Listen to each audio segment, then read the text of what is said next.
मैं फिर कहूंगा विपक्ष के अपने मित्रों से भी, अमेरिकी राष्ट्रपति डोनाल्ड ट्रंप पर बहुत सारा दांव मत लगाइए। वो कब कौन सा कौतुक करेंगे इसकी कोई गारंटी नहीं ले सकता। मैं फिर कह रहा हूं बड़ी गंभीरता से, कांग्रेस से भी और इंडिया अलायंस के दूसरे नेताओं से भी, आप ट्रंप को अपना पोस्टर बॉय मत बनाइए। क्या भरोसा कल ट्रंप कह दें कि the great leader, the great Indian prime minister my dear friend Narendra Modi, तब क्या कहां मुंह दिखाओगे? तब क्या करोगे? तो क्या करोगे? आप तो ऐसा कहने से रोक तो लोगे नहीं ट्रंप को।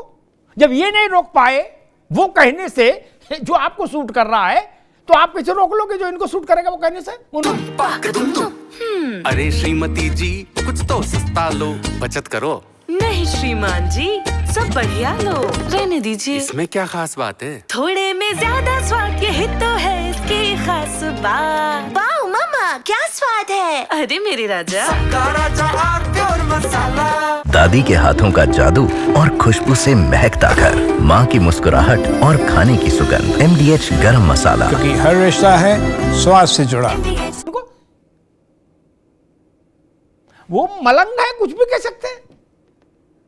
इतना दूर तक न जाओ उन पर। मैं मतलब मित्रता वाली सलाह दे रहा हूं कि फिर लौटना मुश्किल हो जाए, कहां मुंह छुपाएं। पार्लियामेंट में सरकार क्या कहेगी, विपक्ष क्या कहेगा, ये उनका प्रोरोगेटिव है। लेकिन जहां तक संवैधानिक व्यवस्थाएं, संवैधानिक भी नहीं, संसदीय व्यवस्थाएं हैं, संविधान अलग है, संसदीय प्रोटोकॉल अलग है। मैं धर्मेंद्र जी ने जो बातें की उस पर एक बात कहूंगा, विवेक जी ने भी उसको उठाया। संविधान में या संसद के रूल बुक में, कॉलन शकधर की किताब है जिससे संसद चलती है, ठीक है ना, वही रूल बुक है।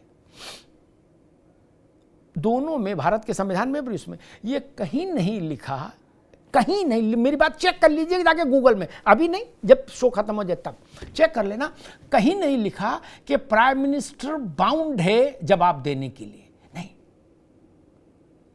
ट्रेजरी बेंच मतलब गवर्नमेंट जो है वो बाउंड है जवाब देने के लिए। भारत का संसदीय लोकतंत्र, उसमें सरकार सामूहिक साझी जिम्मेदारी से चलती है, इंडिविजुअल हीरोइज्म नहीं है उसमें ना। विवेक जी को याद होगा, या को भाई ना भी याद हो, इस देश में पंडित जी के समय प्रधानमंत्री पार्लियामेंट में काफी समय बिताते थे, नेहरू जी। बाद में शास्त्री जी तक भी रहा, शास्त्री जी का टेन्योर बहुत छोटा रहा। जब श्रीमती इंदिरा गांधी प्रधानमंत्री हुई, इसको भी चेक कर लीजिएगा विवेक भाई, गलत मिले तो तुरंत मैसेज डालिएगा, मैं माफी मांगूंगा। श्रीमती इंदिरा गांधी पार्लियामेंट में रहती थी, लेकिन अपने दफ्तर में बैठती थी, हाउस में बहुत रेयर आती थी। क्या वो कहती थी, स्वर्ण सिंह, जगजीवन राम, ये लोग चला तो रहे सरकार, क्या करना है, क्या वहां अपने कक्ष में बैठती थी, प्रधानमंत्री कक्ष में, हाउस में बहुत रेयर आती थी। क्या वो प्रधानमंत्री नहीं मानी गई? नहीं मानी गई, मानी गई ना, और बड़ी प्रधानमंत्री मानी गई, छोटी भी नहीं। आप ये टोन भी ठीक नहीं है कि हमने कहा प्रधानमंत्री को लाओ, सरकार जवाब दे देगी। आप उठाइए मुद्दा, किसी भी नियम के तहत मुद्दा उठाएंगे तो सरकार से जवाब मांगेंगे ना भाई। और मान लीजिए सरकार ये तय कर दे कि हमारे प्रतिनिधि किरण रिजिजू हैं, तो किरण रिजिजू की बात, भारत सरकार की बात मानी जाएगी, उनकी बात माननी पड़ेगी आपको। जैसे सिक्के को पलट के देख लें, मान लीजिए भाजपा वाले किसी मुद्दे पर कहेंगे अखिलेश जी जवाब दें आके, अखिलेश जी कहें मैं राजेंद्र चौधरी से बुलवा दूंगा, या धर्मेंद्र सिंह जवाब देंगे, तो कोई रोक लेगा? नहीं ना। क्या आप अखिलेश जी को जबरिया ले आओगे? नहीं ना। कोई ये कहे सोनिया जी जवाब दें, वो कहे जयराम रमेश जवाब देंगे, तो कोई रोक लेगा? नहीं ना।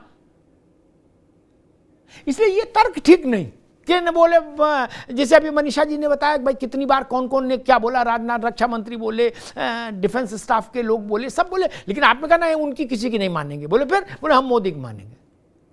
ये जबरिया नहीं हो सकता।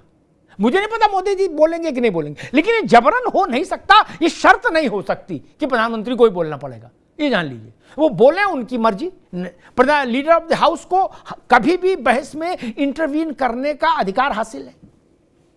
वो चाहे जब बहस में इंटरवीन कर देंगे, नहीं करेंगे मुझे ये भी नहीं पता, करेंगे ये भी नहीं पता, लेकिन ये पता है कोई पार्लियामेंट्री प्रोसीजर भारत के प्रधानमंत्री को बाउंड नहीं करता, कंपेल नहीं करता कि तुमको बोलना ही पड़ेगा अगर कुर्सी पर रहोगे। No, not at all.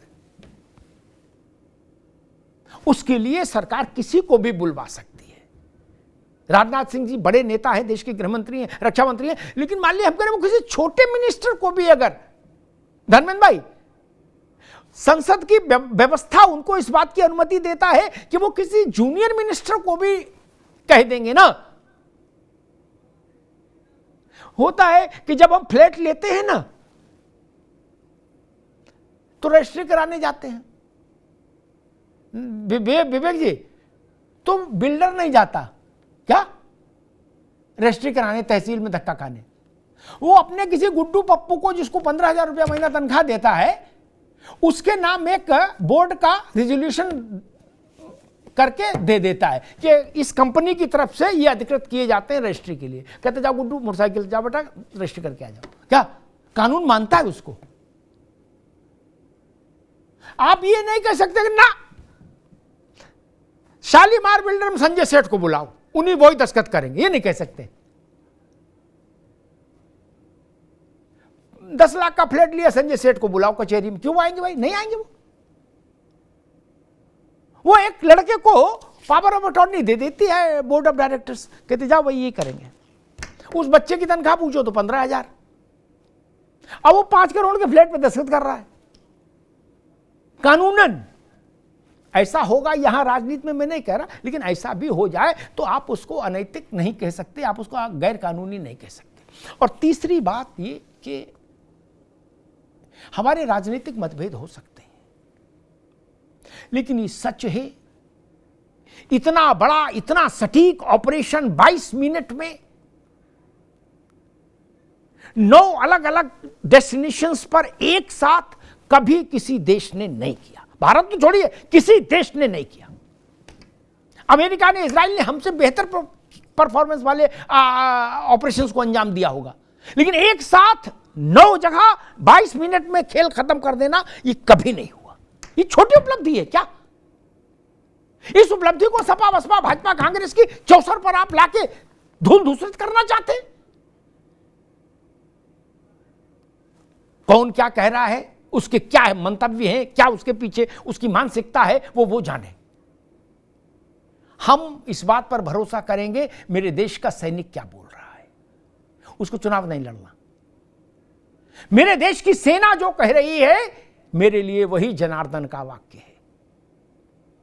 कहा गया ब्रह्म वाक्य जनार्दनम, मैं कहता हूं सेना वाक्य जनार्दनम।